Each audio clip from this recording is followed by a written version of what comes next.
スッキリヨハネの目視録、週末の2300日、その3。皆さんこんにちは。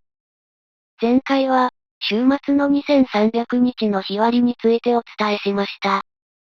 さて、この2300日の予言の初めの部分には、まだ触れていなかったのですが、ここに注目すると、さらなることがわかってきます。その部分を見てみましょう。それから、私は一人の聖者の語っているのを聞いた。また一人の聖者があって、その語っている聖者に向かって言った。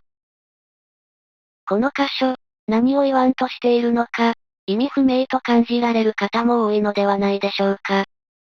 しかし、そうではないのです。ここには、一人の聖者とまた一人の聖者、つまり二人の聖者が出てきますが、結論を言えば、聖者の名にふさわしい方々とは、創造主なる神とイエス・キリストだけであるため、ここで初めに語っている方は創造主なる神であり、その創造主なる神に向かって質問している方はイエス・キリストです。そして、この部分に続くイエス・キリストの質問は、究極、週末はいつですかという質問なのですが、これに答えることのできるお方は、創造主なる神以外にはおられませんから、初めの聖者が創造主であることは、さらに明らかです。その証拠となる箇所を見てみましょう。その日、その時は、誰も知らない。天にいる御使いたちも、また子も知らない。ただ父だけが知っておられる。ここでは、父、と言葉が置き換えられた創造主だけが、キリストの再臨、つまり聖女回復の時を知っておられるということですね。さてでは、直接的には書かれていない、創造主が語っておられた内容とは何でしょうか。それは、イエス・キリストの質問の中に答えがあり、聖女が汚されることと、民衆が踏みつけられることの、二つの事柄についての幻がその内容です。これに当てはまる事件は、歴史上3回起こっており、それらはすべてダニエル書に記載されています。最初のものは、バビロンの王、ネブカデネザルによる第一神殿破壊と、その時に起きたイスラエルのバビロン捕囚であり、これは、預言者ダニエルが直接的に経験したものです。このことは、ダニエル書の冒頭に記されています。ユダの王エホヤキムの治世の第3年に、バビロンの王ネブカデネザルはエルサレムに来て、これを攻め囲んだ。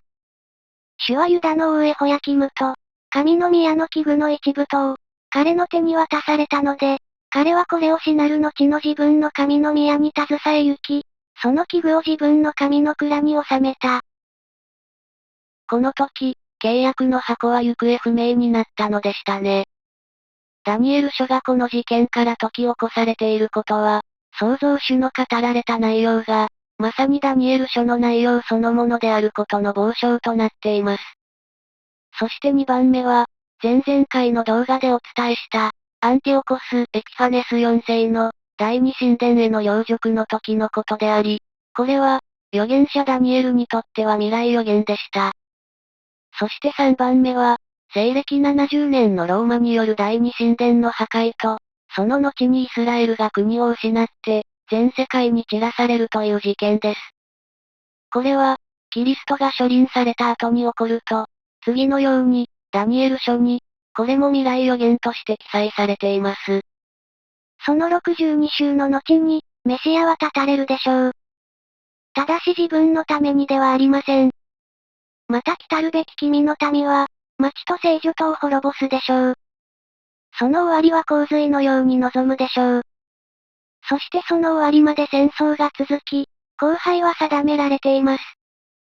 これは、メシア、と言葉が置き換えられたキリストが立たれた後に、来たるべき君、と言葉が置き換えられたローマのティトス将軍が、洪水、と言葉が置き換えられた軍隊を伴ってエルサレムに来て、戦争が続き、エルサレムは荒廃し、聖女は滅ぼされる、という予言ですね。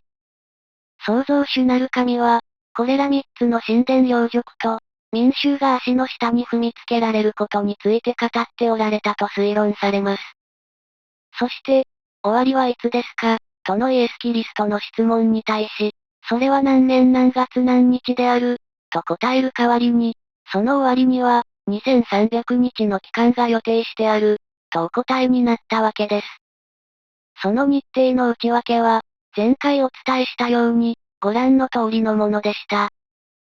それでこの箇所は、創造主とイエス・キリストが、聖女の回復と民衆の救いについて語り合われた、最高の頂上会談であった、ということがわかるのです。